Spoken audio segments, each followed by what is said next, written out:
Bismillahirrahmanirrahim. Assalamualaikum warahmatullahi wabarakatuh.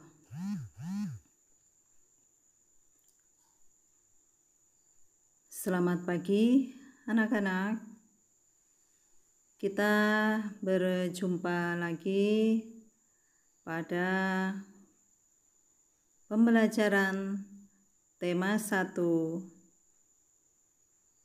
subtema 3, bersyukur atas keberagaman pembelajaran 3. Sebelum pembelajaran kita lanjutkan, mari kita berdoa terlebih dahulu. Berdoa mulai.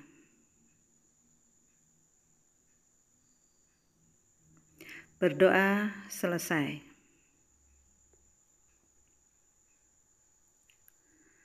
Pada pembelajaran 3 ini, kita akan belajar tentang yang pertama, mendengarkan teks lisan.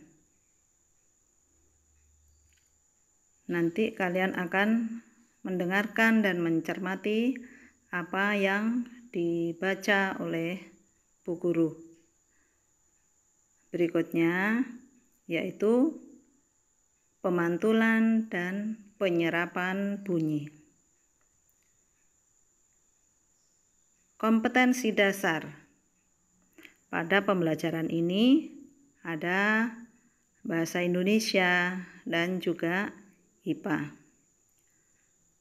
Pada bahasa Indonesia ada KD 3.2, mencermati keterhubungan antar gagasan yang didapat dari teks lisan, tulis, atau visual. KD 4.2, menyajikan hasil pengamatan tentang keterhubungan antar gagasan ke dalam tulisan. IPA ada KD 3.6, menerapkan sifat-sifat bunyi dan keterkaitannya dengan indera pendengaran. 4.6, menyajikan laporan hasil percobaan tentang bunyi. Tujuan pembelajaran.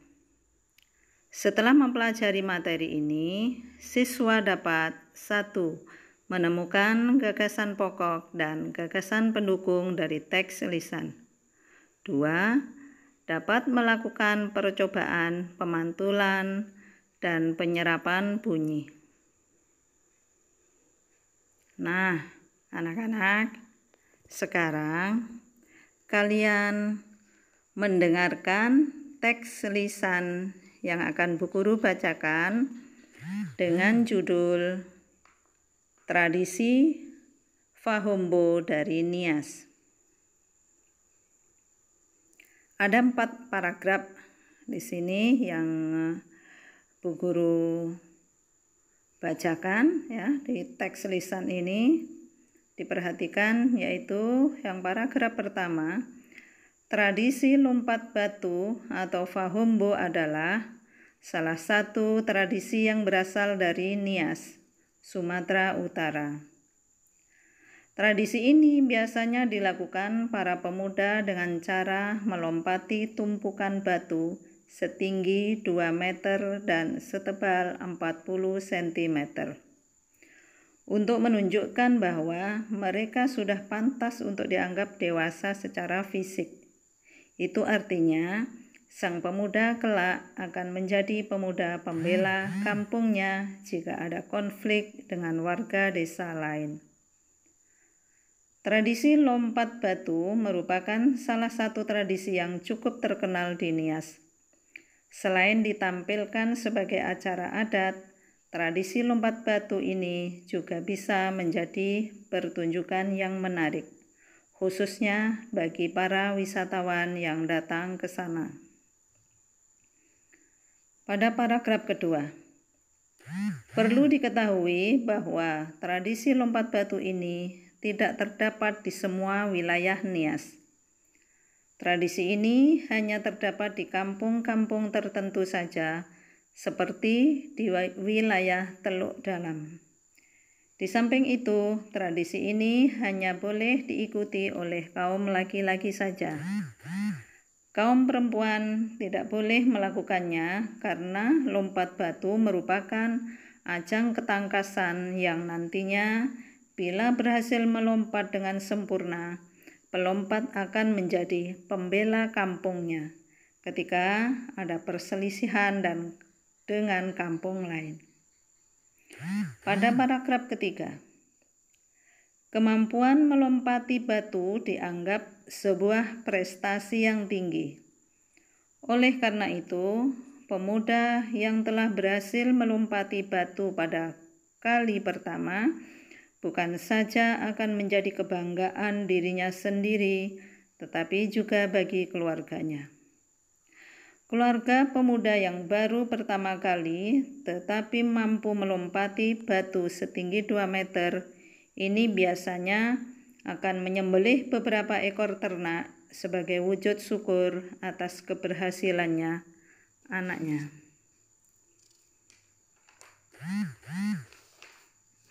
Pada paragraf keempat, paragraf terakhir. Karena suatu kebanggaan, setiap pemuda tidak mau kalah dengan pemuda yang lain. Sejak umur 7-12 tahun, para anak laki-laki sudah mulai berlatih dengan bermain melompati tali. 2 orang teman memegang masing-masing ujung tali, sedangkan anak yang lain melompatinya secara bergilir. Ada pula yang berlatih dengan cara menancapkan 2 tiang sebelah menyebelah, membuat batu tumpuan lalu melompatinya.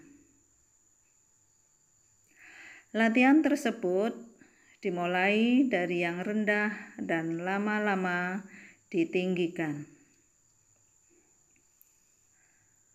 Mereka bermain dengan semangat, kebersamaan, dan perjuangan. Nah, anak-anak, ini adalah teks lisan yang kalian perlu cermati, diperhatikan, dan dicari gagasan pokok dan gagasan pendukung di masing-masing paragraf. Seperti yang pertemuan sebelumnya kita sudah pelajari tentang gagasan pokok dan gagasan pendukung. Baiklah, Bu Guru ulang lagi pada pertemuan kali ini tentang gagasan pokok dan gagasan pendukung. Apa itu gagasan pokok? Gagasan pokok adalah ide utama yang dibahas dalam sebuah bacaan. Jadi gagasan pokok adalah ide utama yang dibahas dalam suatu bacaan. Kemudian ada juga gagasan pendukung. Gagasan pendukung adalah uraian atau tambahan informasi untuk gagasan pokok. Jadi, gagasan pokok itu menjadi jelas ketika ada gagasan pendukung sebagai kelanjutan dari gagasan pokok, bagaimana gagasan pendukung bisa menjadi sebuah paragraf yang utuh. Kemudian berikutnya kita akan belajar materi IPA tentang pemantulan dan penyerapan bunyi. Pemantulan bunyi terjadi ketika bunyi mengenai dinding atau permukaan yang keras.